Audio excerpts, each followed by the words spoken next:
इसी बीच एक बड़ी खबर का रुख लेते हैं। मल्लिकार्जुन खड़गे से मिले हैं राहुल गांधी। दिल्ली से यह बड़ी खबर आ रही है। करीब 2 घंटे तक दोनों में मुलाकात चली है। हरियाणा जम्मू कश्मीर चुनावी नतीजों पर चर्चा हुई है। कांग्रेस का एक प्रतिनिधिमंडल चुनाव आयोग से मिलने पहुंचा है और ईवीएम मशीनों की जांच की शिकायत भी की है। वहीं कांग्रेस का एक प्रतिनिधिमंडल जो है वो चुनाव आयोग भी पहुंचा। इलेक्शन कमीशन में जाकर ईवीएम मशीनों की जांच की शिकायत भी की है। और मल्लिकार्जुन खड़गे और राहुल गांधी के बीच भी लगभग 2 घंटे तक मुलाकात चली है। जम्मू कश्मीर हरियाणा चुनाव नतीजों पर यह चर्चा हुई।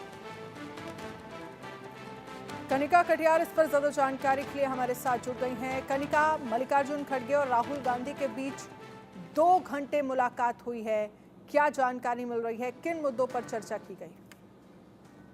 देखिए, जिस तरह के हरियाणा के रिजल्ट सामने आए हैं उसके बाद राहुल गांधी ने मल्लिकार्जुन खड़गे से ये पहली मुलाकात की है। हालांकि तमाम तरह की प्रतिक्रियाएं जो है वो कांग्रेस पार्टी की ओर से आ रही हैं, लेकिन हरियाणा में हार हासिल करने के बाद राहुल गांधी जो है वो अब से कुछ देर पहले लगभग 1-1.5 घंटे का समय हो चुका है, वो मल्लिकार्जुन खड़गे के आवास से पहुंचे। लगातार राहुल गांधी और मल्लिकार्जुन खड़गे की मुलाकात हुई। उसमें संगठन महासचिव के सी वेणुगोपाल भी मौजूद थे और कई तमाम मुद्दों पर जो है चर्चा की गई है। जिस तरह से कांग्रेस पार्टी ने हरियाणा में एक भारी हार हासिल की है, इतना अच्छा माहौल होने के बाद कांग्रेस पार्टी देखिए क्लेम कर रही थी कि हम जीत रहे हैं, लेकिन कांग्रेस जीती नहीं और हार गई है। उसके बाद राहुल गांधी ने मल्लिकार्जुन खड़गे से मुलाकात की है। हमारे सूत्रों ने जानकारी दी है कि राहुल गांधी इस हार से बहुत नाराज है और इसी पूरे मुद्दे को लेकर जो है मल्लिकार्जुन खड़गे और राहुल गांधी के बीच में मुलाकात हुई है।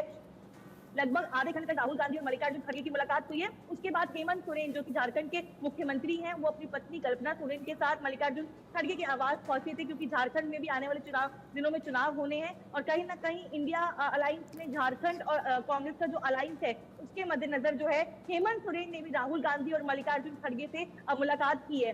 देखिए, साफ तौर पर जिस तरह का परिणाम हरियाणा में आया है, कांग्रेस पार्टी हार गई है, लगातार ईवीएम पर सवाल खड़े कर रही है, इलेक्शन कमीशन पर सवाल खड़े कर रही है। उसके बीच राहुल गांधी और मल्लिकार्जुन खड़गे की पहली मुलाकात है और कहीं ना कहीं पार्टी के जो तमाम नेता हैं वो भी अब कांग्रेस पार्टी पे सवाल खड़े कर रहे हैं और कह रहे हैं कि कांग्रेस पार्टी को आत्मचिंतन करने की जरूरत है, नहीं तो महाराष्ट्र, झारखंड और दिल्ली भी हार जाएंगे। तो कहीं ना कहीं पार्टी के भीतर भी जो नाराजगी है वो जाहिर हो रही है और राहुल गांधी खुद भी जो है इस परिणाम के बाद कांग्रेस के तमाम जो नेता हैं जिनके ऊपर जिम्मेदारी दी गई थी चुनाव जीतने की, उनकी रहे हैं।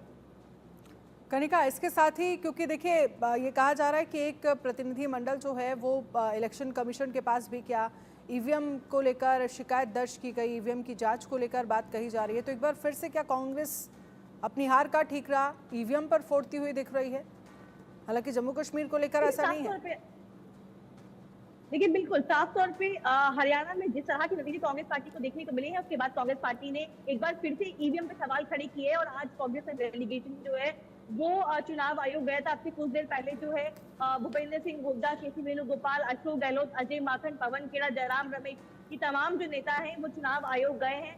चुनाव आयोग को लिखित जो कंप्लेंट है वो दर्ज करवाई है, जिसमें जो 99% ईवीएम चार्ज थी उसका मामला उठाया है। इसके अलावा कांग्रेस की ओर से बड़ा आरोप लगाया गया है कि कहीं ना कहीं ईवीएम में जो है गड़बड़ी की गई थी, तंत्र का इस्तेमाल करके जो है बीजेपी ने ये सत्ता हासिल करी है और कहीं ना कहीं हार के बाद अब कांग्रेस पार्टी एक बार फिर से ईवीएम पे सवाल खड़े करते हुए नजर आ रही है। और इससे पहले भी कांग्रेस पार्टी जिन राज्यों में हार जाती है या अच्छा प्रदर्शन नहीं कर पाती है, वहां पर वो ईवीएम पे और चुनाव आयोग पे सवाल खड़े करती है। और आपने भी जिक्र किया कि वही ईवीएम और वही इलेक्शन कमीशन ने जम्मू कश्मीर चुनाव करवाया है, वहां पे कांग्रेस पार्टी और इंडिया अलायंस को, बल्कि कांग्रेस पार्टी को नहीं, इंडिया अलायंस को वहां पे बढ़ोतरी मिल रही है, सरकार बनी है, उनकी एनसी का परफॉर्मेंस अच्छा रहा है, वहां पर कोई सवाल खड़े नहीं किए गए। लेकिन हरियाणा में कांग्रेस पार्टी हार गई है और अब कांग्रेस पार्टी जो है वो ईवीएम पे और चुनाव आयोग पे जो है सवाल खड़े करते हुए नजर आ रही है। लेकिन दिलचस्प बात बताना चाहूंगी आपको कि जो आज डेलीगेशन पहुंचा उसमें भूपेंद्र सिंह हुड्डा और उदय भान जो कि प्रदेश अध्यक्ष है वो दोनों शामिल थे। लेकिन एक बार फिर से जो गुटबाजी है वो जाहिर हो गई कि जो तिवारी शैलजा जो कि दिल्ली में मौजूद है, रणदीप सुरजेवाला जो कि दिल्ली में मौजूद है, वो उस डेलीगेशन में शामिल नहीं हुए। तो साफ तौर पे चुनावी हार के बाद भी कांग्रेस से सबक नहीं ले पाई है कि अंतरकलह एक बड़ा कारण है और कांग्रेस को चिंतन करने की जरूरत है। लेकिन कांग्रेस एक बार फिर से ईवीएम पे सवाल खड़े करते हुए